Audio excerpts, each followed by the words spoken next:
the goal is understand the objective, understand the business case, understand what the users, and then help make decisions to get there. Even if that means saying, listen, I think we're building the wrong thing. Let's have this conversation. It's a hard conversation, but let's have this conversation, because if we keep going, there's a much bigger risk that this project will be a failure. And I think it's that courage, it's that leadership that needs to be more a part of how project managers find themselves. Because a lot of us find our way into the profession accidentally, and for very vague reasons. Like mine was, hey, you communicate pretty well. How about you lead all the projects, right? And that was it. That was how I became a project manager. But there's more to it than that.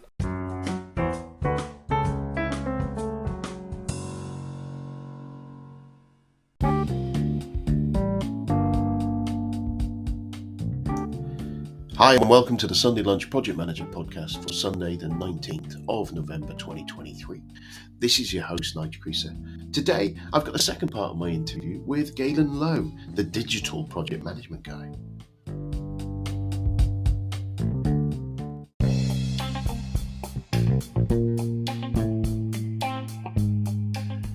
So if you're listening to this, that means you've had a week's gap from episode 1. Part 1, which means that you've had a week where you've been wondering what on earth was going to be said next in the next pieces, wondering what other nuggets of information were coming from my guest, and you've had a week where you haven't been able to apply those nuggets because you didn't know they existed or what they were, which is a little bit frustrating really, because imagine how much more efficient, productive or amazing you could have been. But you know there's a way around it.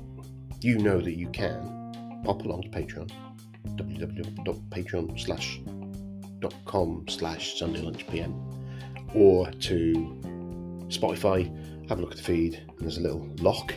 Click on the lock and it'll ask you to pay. It's the price of a coffee. That's it. A month. And you'll get everything a week early. And you won't have bits like this in it with me wittering on about becoming a patron and things like that. So have a think. And anyway, I'll shut up now because you're probably thinking, just get on with it, Nige. So yeah, here's the second part of the show.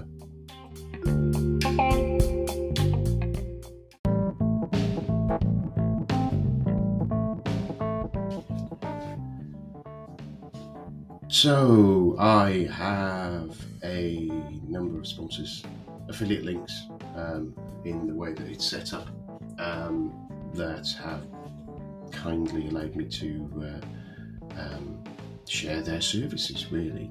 The first one is Mike Clayton, and Mike runs online PM courses, and it is a great resource for getting those fundamentals of project management trained, reasonably priced, and Mike presents it in an accessible and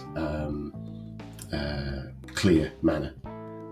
You can check out some of his videos on his YouTube channel and kind of give you a view of where they are. But the code for that, if you go to nigelcreaser.com/online PM courses, all one word, lowercase, that'll redirect you to it.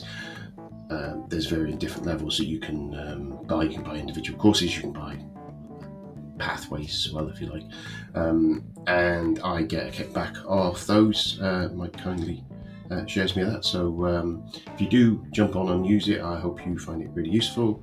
I think he has money back guarantees and things like that as well, so there's very limited risk on that, so jump on that. And that again, it's nigelcreaser.com/online PM courses, and enjoy.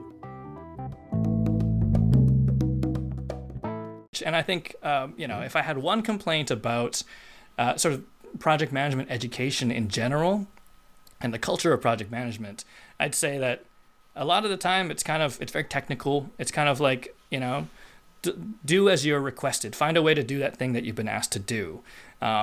Tick all the boxes, follow along, and there's this rigidity to it. And I think, even when you think of the archetypal project manager, everyone's like, oh yeah, someone who's like super organized, someone who's a nag, right? Comes and nags you, and like, good at paperwork.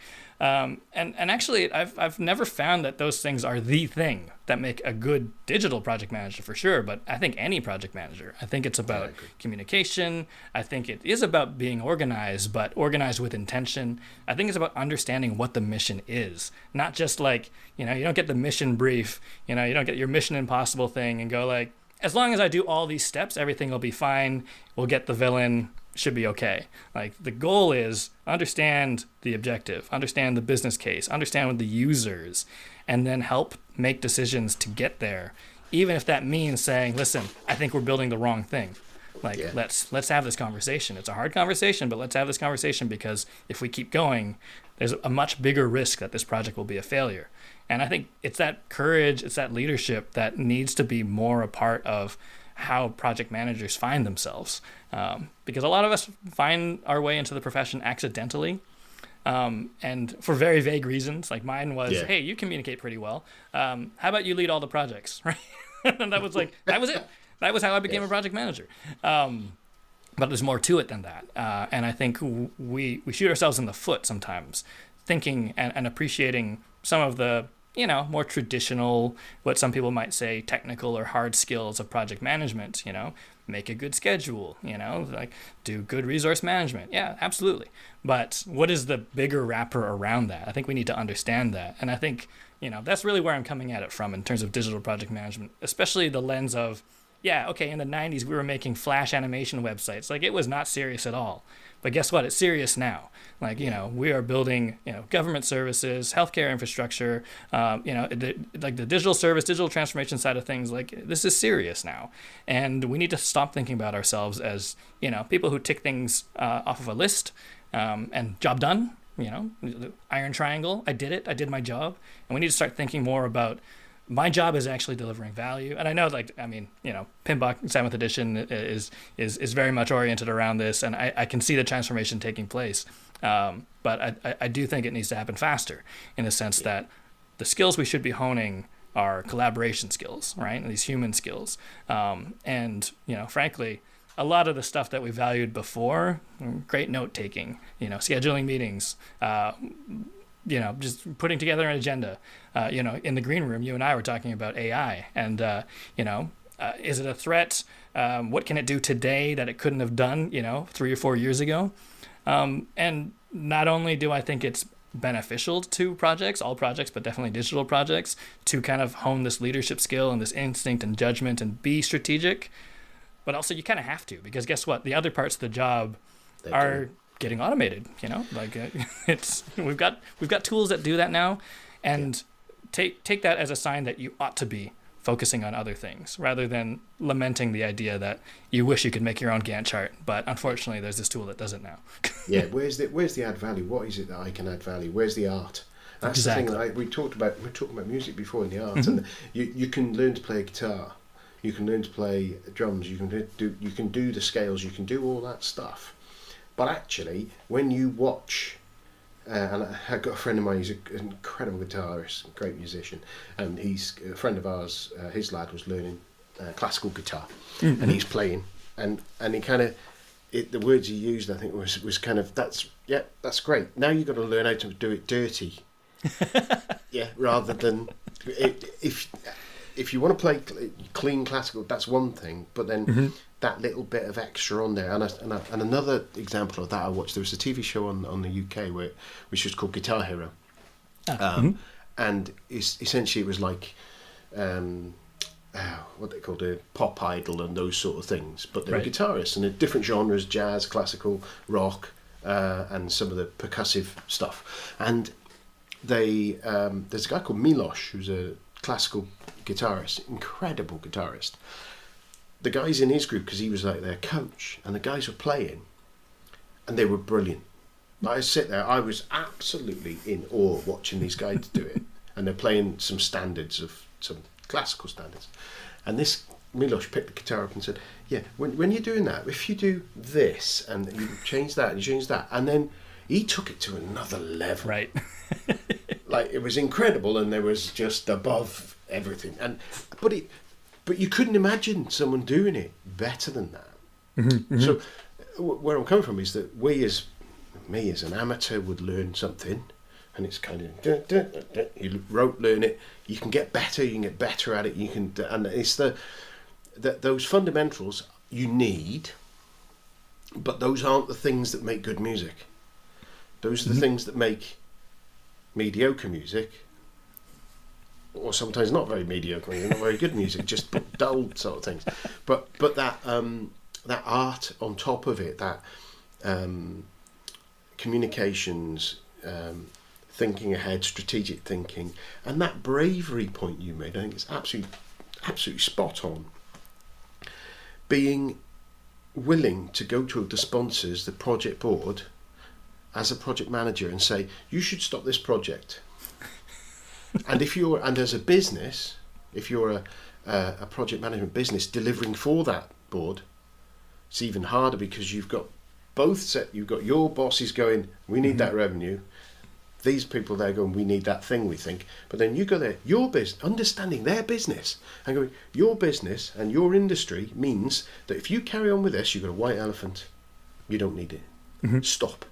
That's really hard to do, and it's really hard to spot unless you give yourself that headspace to do it. And so getting rid of all of the garbage that you don't need to do, that I'll say, so the things that you don't want to do that don't add the value in that way, which more often than not you end up getting in a situation where the PM is pushing it down to the PMO kind of team, and then they're having to deal with it, but actually it's still their responsibility, but then they devolve the responsibility. But but if you've got tooling that can do it, then great. My own example recently was we use Teams and the transcription and recording capability within Teams. So I was covering for someone doing, I've got a couple of project managers who were giving me progress updates. We do a weekly review of how it's going. So, can I record this, guys? Because my notes are terrible. It transcribed it. My notes, I went, right, I've got to remember that, I can't remember. Right, I went back, searched for the person, found the person, looked at a bit, right, now, got it, could have replayed it, and that, why would I not use that capability? I forgot to do it today, actually, think about it. But why would you not use that technology as a backup to you? It's better than having an admin assistant who's sitting there taking notes and minuting it, because they'll misinterpret. You've actually got the recording and a place where you can find it and search it, and then you get better at it. So if you're better at it and it takes less effort, it's a no-brainer, isn't it? And that takes us to that AI sort of thing, doesn't it, as well? And I think one of the things, the role of a digital project manager now, and kind of the way that things are increasing. Now, I got involved in somewhere. There's one of my books. I was playing around with the Alexa apps when they first came out, and I've developed a few skills, and I think it's fantastic, great, real use, and it's another user interface especially for end users, isn't it? And I know there's a lot of things around in the hospitality and in healthcare where people are starting to try to use that sort of stuff. And then you start looking at metaverse, and you start looking at the AI coming in now, the generative AI, and how people will be using and are using ChatGPT to get healthcare advice, to get any manner of advice, and aren't necessarily getting great stuff back, but so there's this this vast opportunity that's going to go out there from a point of view of us being able to do these kind of projects and help organisations implement these AI interfaces, but also then using them to do the job better.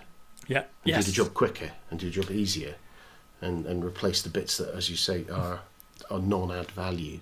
You know what? You may have hit the nail on the head more than I did in my definition, in the sense that something that really resonated with me that you said is that, what is that next level? You don't think there's a next level, and yet someone can come in and demonstrate that there is a next level, like Wired does those videos, right? They do like whatever 20 levels of juggling, and like the 20th level is just like it blew your mind. You didn't even think it could happen.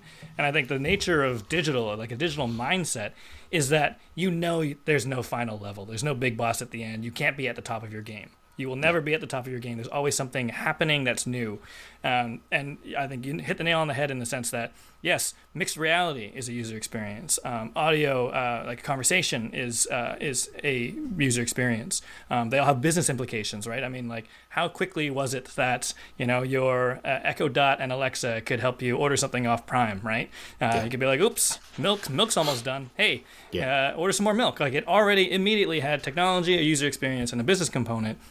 And it's just moving so fast. I'm glad you raised the metaverse, right?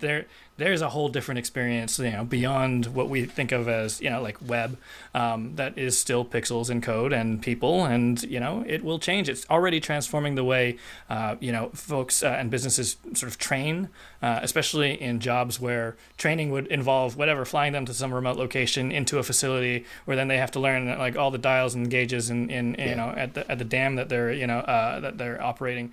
Yeah, I guess we can have a virtual reality experience for that now. Healthcare. I mean, where I was working previously, there's conversations about like remote surgery. Like, what does that mean? Like with the 5G network and a headset, can you operate on a human remotely from the comfort of your living room? And is that okay, right? And then it starts getting bigger and bigger because it stops being about can we do it, and it starts being about should we do it. And I'm not saying that project managers should be the arbiters of ethics, but I think it's something that has to come into the conversation.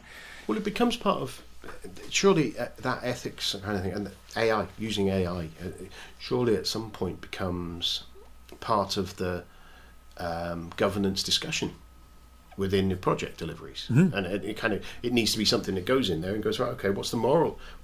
And if you look at corporate social responsibility, mm-hmm. and to be fair, I haven't read PM Box 7, so I don't know where we are with that sort of thing, but there is a moral imperative across all organisations, and an ethical, though morals and ethics can be different depending on your lens and your position in the world at the time, and who writes the history and things like that. But is there a line of kind of going there and going, right, okay, what's my ethical review? What's my moral review mm-hmm. of this project? What are we doing? Have we checked that there's no modern slavery going on? Now, organisations do, kind of, but it they say they do on their websites. Do we? How do we get to that? At what level does that go down again for your sustainability and things like that? Mm-hmm. And those sort of questions that are evolving, and the use of AI in the solution and things like that. Now, is that a project design thing? Is it a technical design? I argue that there's a lens somewhere in project management. We need to be sitting there going, mm-hmm. yeah, should we be using it for this? Unfortunately, it's the discussion is a lot of heated discussion about whether you should do it, and everyone's saying stop doing it. And I'm kind of, I think I'm in that camp of, well, to be fair, it's a little bit like the Oppenheimer conversation of mm-hmm. it's going to happen. Everyone's going to be doing it. You can't stop it. The technology is there now, and mm-hmm. it's not something you can just say, oh, let's all stop using it. Yeah, put it back in its box. And then everyone will go, yes. Because it's just not going to happen. No, entirely, yes. I think, it's that other level. It's that next level, too. You remember, change management used to be that thing, right? Where it's like, okay, I'm going to deliver an ERP. And then you get to the end and you're like, yeah, it's done. And everyone's like, great. Now we got to tell people that it's going to happen, next week. We got to train them and we got to do this. And the project managers are like, wait a minute, I think I need to surface the conversation about change management. Whether or not it's my responsibility, I think I need to raise that with my stakeholders or with my sponsor. Yeah. And I think the same is true now of like ethics and AI. Yeah, it might not be your decision, but I think it's, a responsible thing to do would be like, this presents a risk. Let's have a conversation about it. Let's surface and let's raise the topic so that we have dialogued about it, no matter what the outcome was. Yeah, because if you're implementing something that's deeply embedded using a lot of generative AI and you'll put it out there, and then the organisation puts it out there, and then that organisation comes under criticism, loses business because they are using that in a way that isn't good, then that's part of your project's success, not your benefit. You're not going to achieve your benefits from delivering that project because of that not being considered. Same again with the modern slavery, whether it being not sustainable and those sort of things. It kind of it really does complicate the project manager's job, doesn't it? Yes.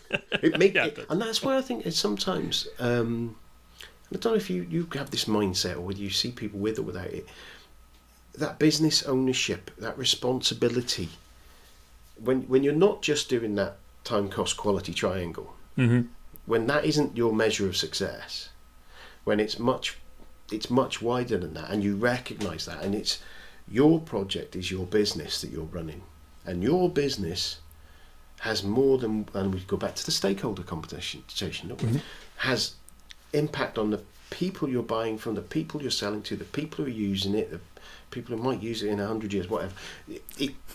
You are responsible for all that, and if we as project managers take responsibility, and it's hard to do because thinking that again, you've got all your stakeholders shouting, "Why isn't it there yet?" And you've kind of sitting there going, "I'm trying to do the right thing, not the thing I've been asked necessarily, or the quick thing." It's so hard to do, and it's quite a lonely place at times, I think.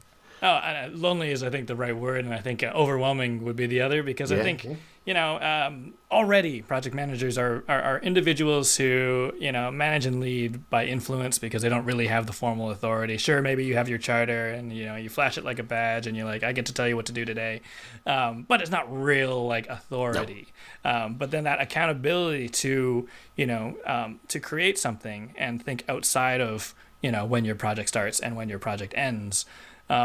First of all, I don't think a lot of the roles are incentivized that way. I don't think it's it's right. Kind of a, it's on paper. Maybe it's not your problem, or maybe to a certain extent it is deliver value, but it's not a baby that you need to rear into adulthood and beyond. Yeah. But I think the other side of it is, if it's not that mindset, and you can just be like, I did my job and the rest of it's not my problem, it starts to erode the meaning of your job, because then it gets down this path of collecting a paycheck, right? Okay, I did my part, right? Which, by the way, as a project manager, is not something you want from your project team either. I don't want my lead developer to be like, I did my job, code's good, it got tested, and but I know that there's a massive hole in what we're doing on the UI or how it will scale later in the future. I wouldn't want that person on my team. I'd want someone to be like, you know what, we need to think about this. We need to think about the ethics. We need to think about this. And, I would encourage project managers anywhere to also want to be that project manager that people want to work with, because you're thinking about it as, to your point, a business, right? An initiative that lives beyond your iron triangle and that lives beyond, your start and end date. And if nothing else, we're our job is to orchestrate a collaboration that produces something remarkable enough that it probably couldn't have been done by just one person in that amount of time. And I think there's a lot of, pride to be taken in that. It's not just its admin role. It's not just, checking to make sure things got done. It's not just nagging people. I think there is a beauty to it, not to wax poetic too much, but I think that, anyone who's sort of put together IKEA furniture with a bunch of people, that collaboration is hard. And the result is remarkable. Even if you forgot that bolt, even if you, built it upside down, which I've done with IKEA furniture for sure, it's still kind of remarkable that it got done. Can I give you a tip on that? Yes. A friend of mine and I, because you follow the instructions on it, either have a glass of wine or a beer or whatever your favourite is, and each section that you complete, take a drink. And then, to be quite frank, at the end of it, you don't care what it looks like. Yeah. So I would love to walk into that apartment, right? It makes it much less stressful. Did it with a barbecue. We had a great time. So, it's all I interrupted you there. No, and I think that's and that's kind of it too. If in a situation, because I think that mindset's also valuable as well. It's whatever we produce together is probably fine. If that is the nature of your project, then more power to you. A lot of innovation happens that way. The shelf that's a door. Yeah, Like, let's Yeah. let's do it. Well, Sometimes that happens. If you think a door that is a table, famously, is Amazon's kind of thing of the door desks, isn't it? That The door desk, yeah. they created. I love that. All right, we'll come back to your idea of every 3-pane window as a Kanban board. Yeah, it is. Absolutely. Sell that. Yeah, I think we're onto something. I'm just noticing we're coming up on an hour. It's been a really interesting been? chat. Yeah. We could do this for hours, couldn't we? Yeah, that is the thing, and I suppose it's. I wanted to touch a little bit on your thoughts about AI and how that might transform digital project management. So I just thought, just what are your thoughts on that? Just quickly on that one, just to kind of end it. Because at the moment I can't talk to someone about project management without talking about generative AI or AI in general, because it's just going to affect us so much, in my opinion. I think it's absolutely valid. What you said about, the technology is there, someone's going to use it. We need to embrace it and maybe just, figure out the right way to use it. We've been running these sessions that are kind of exploratory. They're just like webinars, but they're not really lectures. It's just like, let's use a tool to address a use case, because I think there's a lot of hesitancy.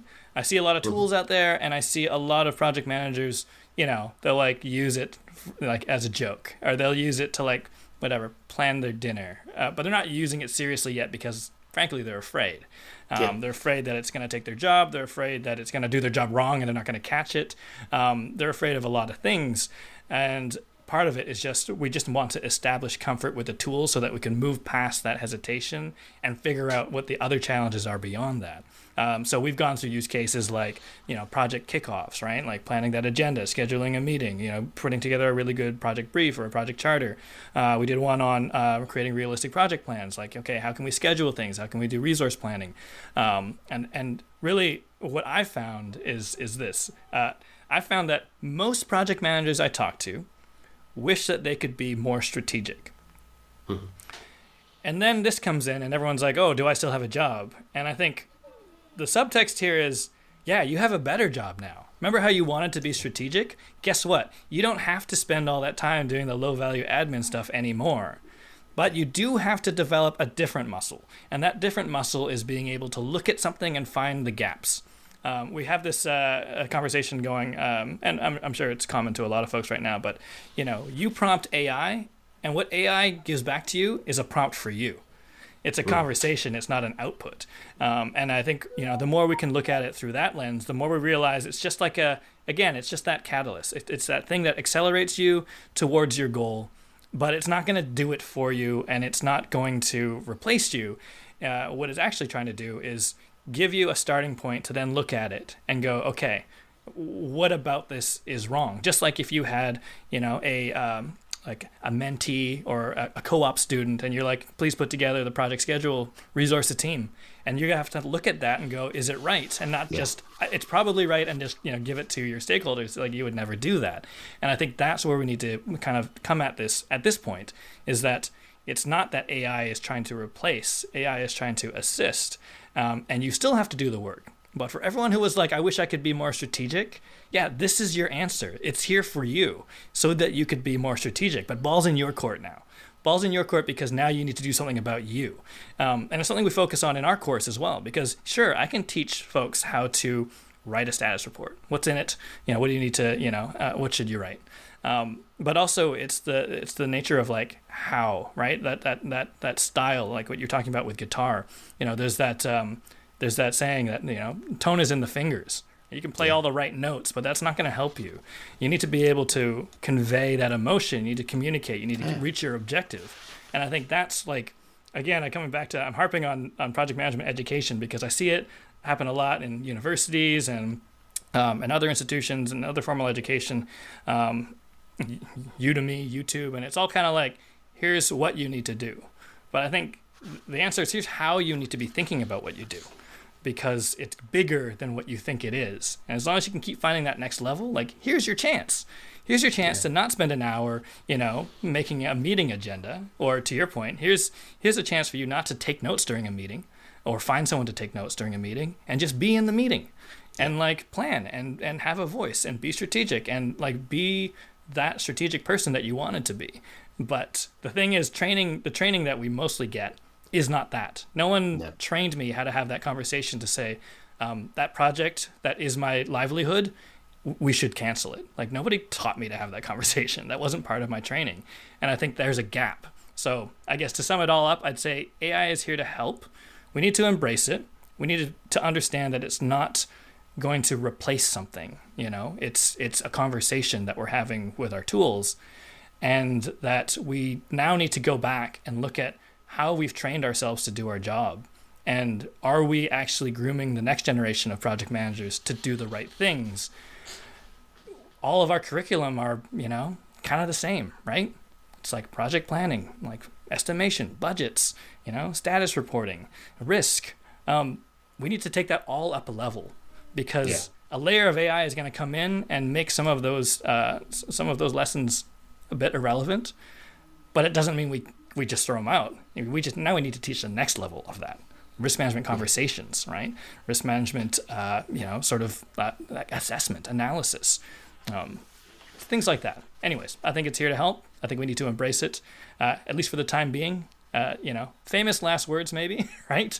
Because that technology is moving so fast that who knows? But for now, I think we need to look at it through that lens of like, how can I do more? How can I add more value, and not be worried about pushing it down because you think you want job security? I think it's the way you explain that leveling up is a great way of doing it. And I think the thing is sometimes there's the comfort in ticking the list.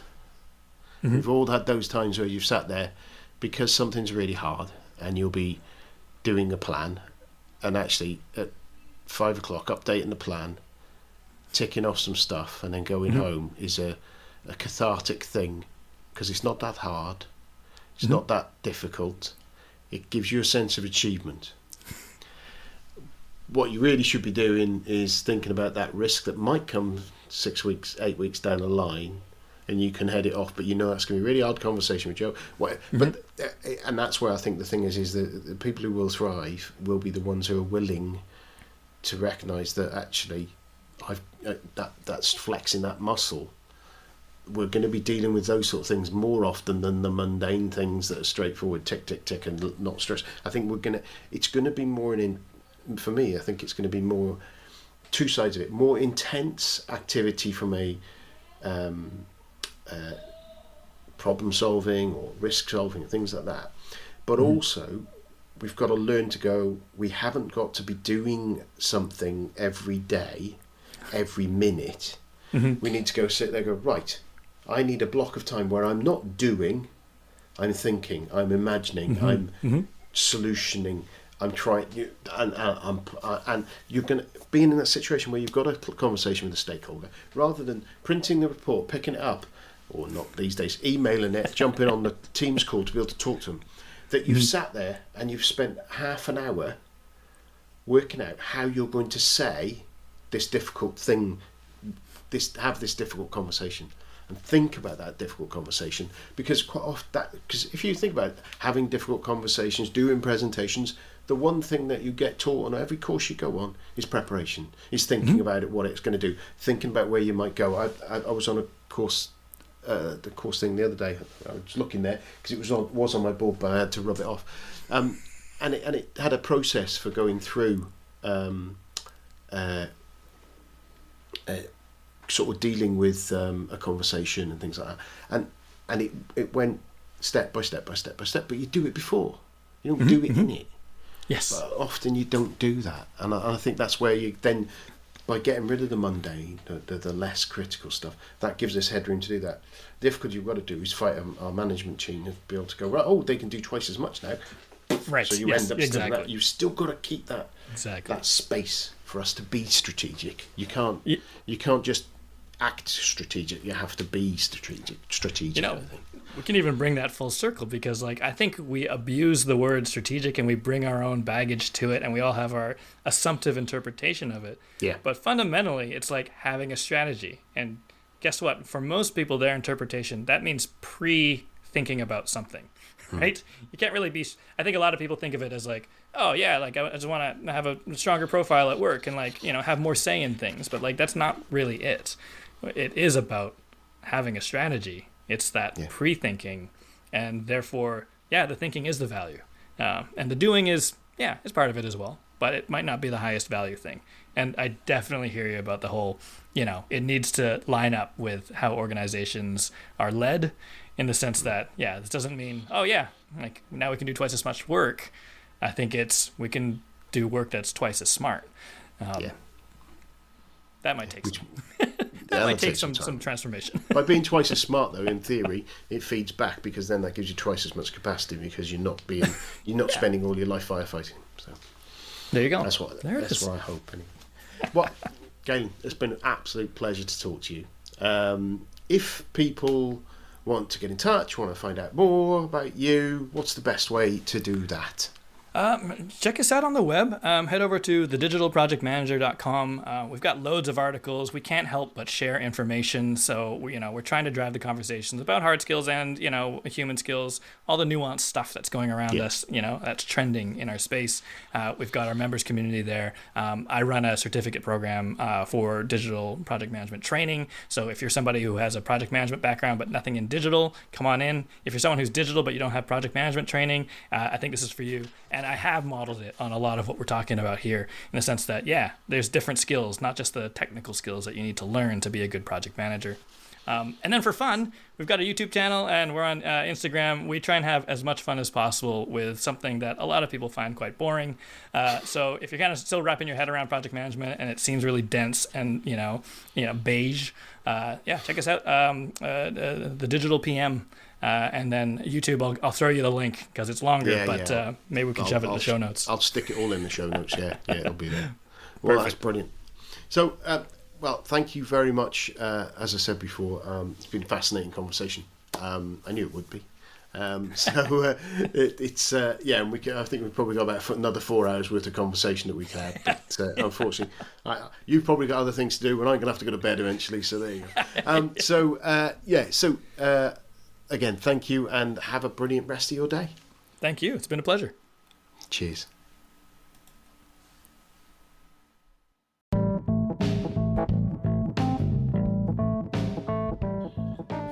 Another great sponsor of the show comes in the form of AirManual. AirManual is it's a tool for documenting process, which and best practices. It's a company formed by one of my interviewees, Alexis Kingsbury.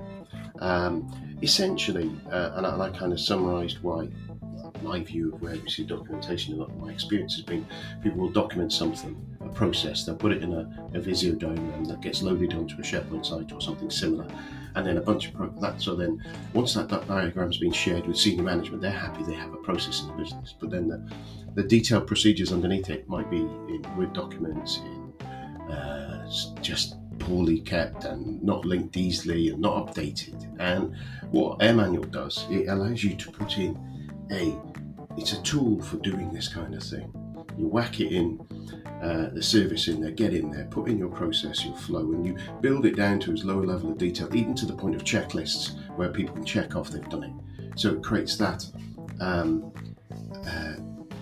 guided checklists, easy to create, easy to maintain, and all in one place. And no one's kind of rooting around to find the SharePoint, and then when you change to new SharePoint services and all that stuff, it's all there. So if you pop along to nigelpriester.com/airmanual, there's a bit more detail there and a link there to click on to go and get. I think they offer a trial and things like that. So it's something that I think can easily reduce the amount of errors, rework, etc. within our organisation. So take a look.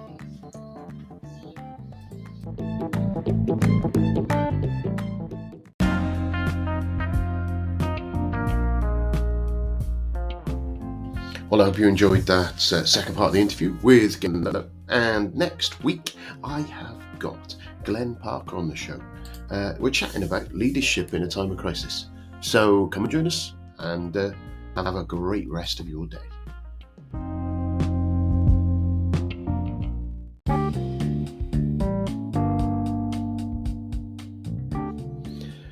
So this is my final wrap up. Every week you're going to hear this, you're going to get bored of it, but you can always click next podcast if so. If you have enjoyed it, if you listen to this podcast to the end of this show and you think that was great, I'd love to be able to help Nigel out. There are loads of ways you can do it. The first and obvious way is to share the podcast, send it out to people. If you know colleagues and friends who'd benefit from it, you think they'd enjoy it, just send them the link. Grab one of the links or send them to www.nigelcreaser.com/podcasts. That's www.nigelcreaser.com/podcasts, and that will push them over to a Linktree link, and it's got all of the different ways they can consume the podcast.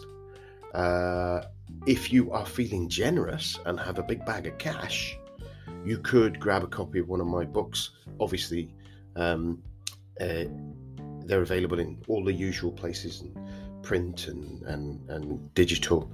Again, jump on the website, www.nigelcreaser.com/shop, and that will give you a list of all the different ways that you can contribute and grab copies of the book. Also got links to all my guests' books on there as well, where I get a little bit of a kickback from them. If you are of a sporting mind, I have a number through doing some of my judo and running antics. I've managed to secure a few affiliate links and affiliates there as well. So in there, somewhere in the sponsors page, there's links to those as well. So clicking onto those and grabbing if you're looking to get super fit, then that would be fabulous as well, and I get a little kickback from those. I have a Patreon account. It's patreon.com/sundaylunchpm. So again, you can ping something in there, buy me a coffee or whatever.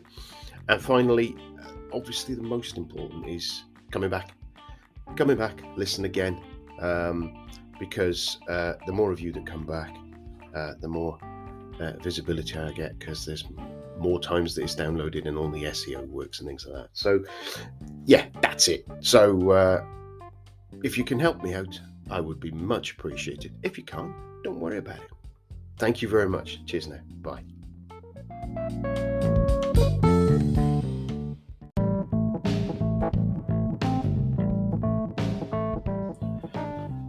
My latest, the latest affiliate that I've got on the show now is Riverside.